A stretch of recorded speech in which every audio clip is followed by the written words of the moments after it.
Aujourd'hui, une de mes vidéos les plus vues, c'est ce tutoriel JavaScript, validation d'un formulaire en JS. L'idée ici, ça va être de le transformer en validation d'un formulaire en JS en 2024. Comment est-ce qu'on peut faire avec, maintenant avec une maîtrise un petit peu plus avancée des technologies et du code. Côté front-end, je vais utiliser donc Vue.js. Donc j'ai créé un composant Vue que vous allez voir ici de suite qui s'appelle storeuser.vue et qui va nous permettre d'afficher le formulaire que vous voyez dans mon navigateur et tout simplement de poster ces informations côté backend via ce endpoint. Au côté backend, on a ici un form request, d'accord, avec des règles de validation basiques et un contrôleur, un store user controller qui permet de stocker l'avatar et de renvoyer juste une réponse pour faire comme si on avait créé un nouvel utilisateur. L'avantage ici, c'est que si j'ai envie de faire ma validation côté JS, je vais pouvoir utiliser Precognition. Precognition, c'est un package qui va nous apporter l'avantage, de pouvoir implémenter la validation côté front-end assez simplement, et 2, d'éviter de dupliquer toutes les règles qu'on a mis dans notre form request. Ici, j'ai mis différentes règles pour le name, l'email et l'avatar. Je vais pouvoir les retrouver côté front-end, les réutiliser côté front-end. Donc, je ne vais pas refaire la même logique côté front-end, je vais juste utiliser Precognition. Donc, c'est parti. Comment on va utiliser ça? C'est assez simple. On va installer déjà la librairie via npm. Donc, on fait npm install Laravel Precognition Vue. Et ensuite, je vais utiliser le middleware handle precognitive request sur le endpoint en question. Donc dans mon API.php, je fais un flash middleware handle precognitive request. Ok. Maintenant, côté backend, c'est tout ce qu'on aura besoin de faire. On va maintenant se baser sur un petit peu la documentation, vraiment très simple. On va avoir eu besoin ici d'utiliser useform depuis notre librairie qu'on vient d'installer, donc Laravel Precognition Vue. Je vais retourner côté composant et je vais plutôt faire un import useform. Je vais me débarrasser de ref parce que finalement je ne vais plus en avoir besoin. Je vais plutôt utiliser maintenant cette méthode useform de cette manière. Je vais lui mettre la méthode, donc moi ça sera une méthode en post, en premier paramètre. En second paramètre, on va lui mettre le endpoint, donc là c'est /users, moi c'est /api /users/store. Et ensuite, on lui passe les données. Donc moi, c'est mon objet. J'ai un name, un email et un avatar.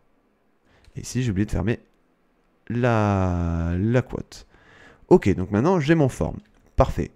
À partir de maintenant, si j'ai envie de soumettre mon formulaire, je vais plutôt faire une méthode qui va utiliser sur cette variable form .submit, une variable submit. Donc ce que je vais faire, c'est revenir ici et plus utiliser Axios, .post, etc. Quand j'appellerai submit form, je vais plutôt faire ici un form.submit. De cette façon, j'ai plus besoin de la config parce que maintenant, ça sera Precognition qui s'occupera de tout. Et si je reviens tout en haut de mon formulaire, au niveau du submit prevent, j'appelle bien submit form. Maintenant, si je réactualise, on voit que notre objet est un petit peu différent.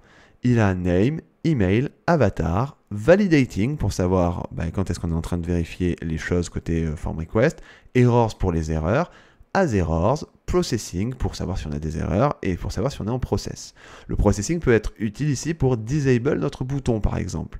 Donc ici on a directement le code, :disabled form processing, on va aller sur le bouton et on va directement faire un disable form processing et j'ai ajouté une classe disable bggray disable cursor not allowed. Comme ça, on pourra savoir si quand je clique dessus, on a déjà ici, on le voit pas bien, mais si je retourne au niveau du network, que je me fais un petit throttle en slow 3G, on voit à ce niveau que j'ai bien mon bouton qui se désactive et on a le style qui est ajouté. Parfait. Donc on voit également que les erreurs ont été récupérées depuis notre form request, donc on va pouvoir directement les afficher. Donc c'est parti, je vais retirer rapidement le throttle, donc on va plutôt lui mettre no throttling, parfait. Et on va tout simplement revenir sur le premier input, on va dire au change, on va faire un form.validate, et on va dire qu'ici on va validate le name. On va faire ça également pour l'email, de cette façon, en lui passant bien email. Et on verra un petit peu plus tard pour l'avatar. C'est un petit peu particulier. Je vous explique juste après. Maintenant, on va récupérer un bloc dans une div et on va tout simplement l'afficher si on a une erreur au niveau de name pour l'afficher. Donc, je vais juste m'inspirer rapidement ici de la documentation. Hop, je vais le mettre ici. Si form.invalid email, alors nous c'est plutôt name, on va afficher l'erreur depuis notre forme, donc en ayant accès à form errors name. De la même manière, ici, on va récupérer les erreurs de l'email avec un email. Alors, on a invalid, mais on a également la méthode valide. Donc, suivant votre logique, vous pouvez utiliser l'un ou l'autre. Donc, si on a une erreur, on affiche. Donc, je vais juste, pour avoir quelque chose d'un petit peu plus visible, mettre ça dans une span pour lui rajouter une petite classe text red 400. Et on va faire pareil juste au-dessus pour le name, de cette façon. Hop. Et je remets form errors name. Et on voit que ça s'affiche. Donc si par exemple, bon là je vais pas avoir d'erreur parce que c'est du required, mais si je fais ça, on voit que pour l'email, j'écris n'importe quoi, il me dit qu'on a besoin d'avoir un email valide. Et ça vient directement du back-end.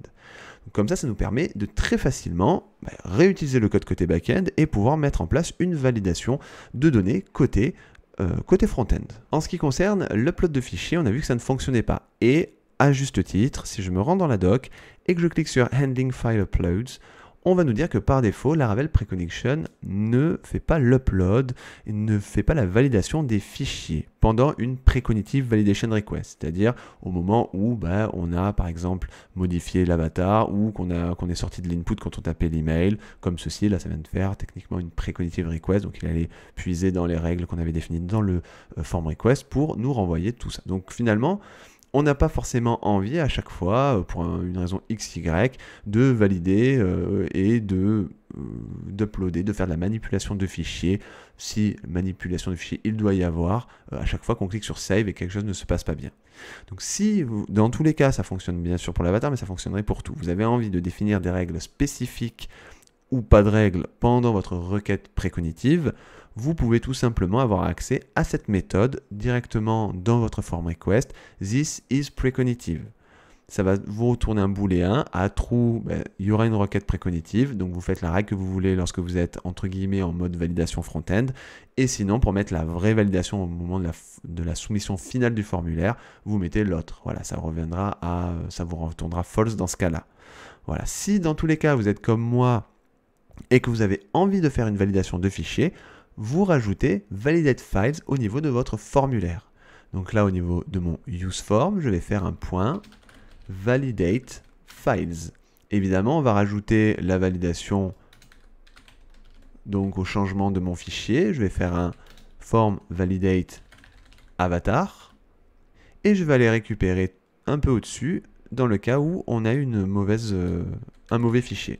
Et on va le tester de suite. Donc je vais récupérer ici avatar. Je vais venir ici. Je vais aller upload un avatar dans l'image. Ici, je fais tous les fichiers. J'ai mis un PDF bidon. Je clique et vous voyez, on me dit bien que ça doit être un JPEG, un JPG ou un PNG parce que ça rejoint les règles que j'ai mis côté back-end.